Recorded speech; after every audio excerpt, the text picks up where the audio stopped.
Praise the Lord. प्रभु आप सभी को आशीष दे। क्या आपको पता है कि प्रभु आपसे और मुझसे पहाड़ी पर चढ़ने के लिए कहता है? कौन सी पहाड़ी? ये वाली पहाड़ी नहीं है दुनियावी।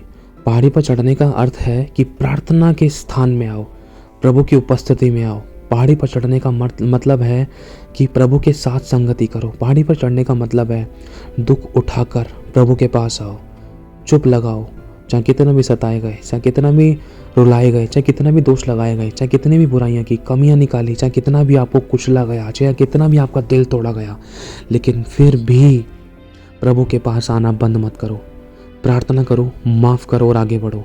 पहाड़ी पर चढ़ना ज़रूरी है, क्योंकि जब पहाड़ी पर चढ़ोगे ना तो कोई एक है जो आपके दुखों का हल करेगा, जो आपके आंसू की शुद्धि लेगा, जो आपके टूटे पिसे मन को चंगा करेगा, जो आपको अपनी बाहों में लेगा, जो आपको संभालेगा, जो आपको रख लेगा, जो आपको ऊंचा उठाएगा, आपकी ज़रूरतों को पूरा करेगा, आपको भला रखेगा, आपको चंगा रखेगा, आपकी घटियों को भरपूरी बदलेगा, आपके आंसू की शुद्धि लेगा, आपकी ज़रूरतों को पूरा करेगा, आपको बढ़ाएगा, आपको उठाएगा और आपकी ज़िंदगी की सभी ज़रूरतों को वो पूरा करेगा। वो कौन है? वो प्रभु है। इसलिए प्रभु ने किससे कहा? सबसे पहले अब्राहम से कहा, चला पहाड़ी पर चढ़ जा। उसके बाद मूसा से कहा, चला पहाड़ी पर चढ़ जा। यहोवा ने अब्राहम से पहाड़ी पर बात की, यहोवा ने मूसा से पहाड़ी पर बात की, और यहोवा ने एलिया से बात की, एलीशा से बात की, यहोशू से बात की। और जब हम आगे बढ़ते हैं, हबक्कुक से बात की। जब हम और आगे बढ़ते हैं तो ये काम स्वयं प्रभु यीशु मसीह ने भी किया। पिता के साथ संगति करने के लिए वो पहाड़ी पर चढ़ा, पढ़ सकते हैं हम लोग। और इसके बाद यीशु के चेले। और अगर हम इस बात को अच्छी तरीके से गहराई में देखें कि जब वो पहाड़ी पर चढ़े, वो खुशी, वो आशीषित नहीं थे, लेकिन जब वो पहाड़ी से उतरे वो एक अभिषिक्त के समान उतरे। वो सामर्थी रूप से एक स्पेशल अनॉइंटिंग पाकर उतरे। वो प्रार्थना का उत्तर पाके उतरे। वो उनके रास्ते खोले हुए मिले, उनकी ज़रूरतें पूरी हुई, उनके आंसू की शुद्धि ली गई, उनकी घटियाँ भरपूरी बदली, वो देने वाले बने, उनको एक उत्तर मिला। उनकी टेंशन, चिंता, परेशानियाँ परमेश्वर ने उठा ली। क्यों? क्योंकि वो पहाड़ी पे प्रभु से मिले। आज इसलिए तो प्रभु आपसे मुझसे कहता है कि पहाड़ी पर चढ़ जाओ, मेरे साथ संगति कर, मुझसे बात कर, मेरी उपस्थिति में चल और सिद्ध होता जा। आप पढ़कर देख सकते हो किसी के बारे में। जब अब्राहम पहाड़ी पर चढ़ रहा था तो टेंशन थी कि अब मेरे बेटे की मौत हो जाएगी, मैं उसको अपने हाथ से मार दूंगा। जब मूसा पहाड़ी पर चढ़ रहा था, पता नहीं क्या होगा, कितने दिन तक चढ़ेंगे, कैसे चढ़ेंगे, लोग नीचे इंतजार कर रहे हैं, क्या होगा, मैं उनको क्या बोलूँगा। लेकिन जैसे ही ये लोग धीरे, और भी बहुत सारे नाम हैं, जब ये पहाड़ी से उतरते थे, जब मूसा पहाड़ी से उतरा इतना अभिषेक और सामर्थ पाके उतरा कि लोग उसके चेहरे को नहीं देख पाए। जब अब्राहम पहाड़ी से उतरा तो आनंद और खुशी के साथ उतरा, क्योंकि उसको प्रतिज्ञा मिल चुकी थी कि उसका वंश पृथ्वी के बालों के किनकों के समान होगा। उसकी आंखों में ज्योति थी, उसके आंसू पोंछ दिए गए।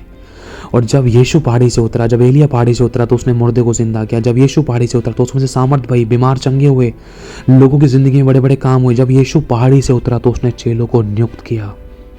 अब सोच कर देखो, जब स्वयं प्रभु यीशु मसीह को पहाड़ी पर जाने की जरूरत पड़ रही है प्रार्थना के लिए, उसके बाद जब उसको सेवा शुरू करनी है, सोचो चेले को नियुक्त करने के लिए तक भी जब यीशु स्वयं पहाड़ी पर गया, तो सोचो हमें प्रभु की सेवा करने के लिए कितना जरूरी है पहाड़ी पर जाने की। पहाड़ी पर जाने का मतलब प्रार्थना करना, प्रार्थना के लिए प्रभु के साथ बैठना।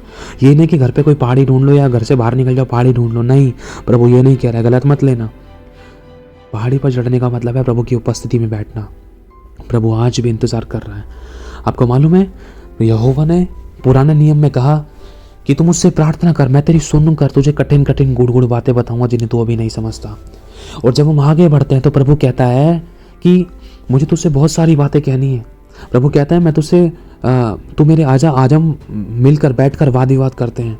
जब हम भजन पढ़ते हैं, जब हम एलिया भविष्यद्वक्ता की पुस्तक के विषय में पढ़ते हैं, तो बहुत सारी बातें उसमें प्यार की गहरी बातें बतलाई गई हैं।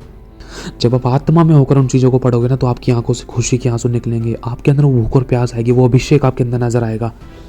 और जब हम और आगे जाते हैं तो वही भूख और प्यास यीशु के अंदर दिखाई थी। जब हम और आगे जाते हैं तो यीशु मसीह के जो चेला है, प्रेरित यूहन्ना, जब उन्होंने यूहन्ना की पत्री लिखी, जब हम दूसरा और तीसरा यूहन्ना पढ़ते हैं, दूसरा तीसरा यूहन्ना में शायद पता नहीं कौन सी आयत है, आप चाहो तो पढ़ सकते हो, उसमें 13, 14, 12, 13, 14 आयत है कोई, दूसरा अध्याय, तीसरा अध्याय की।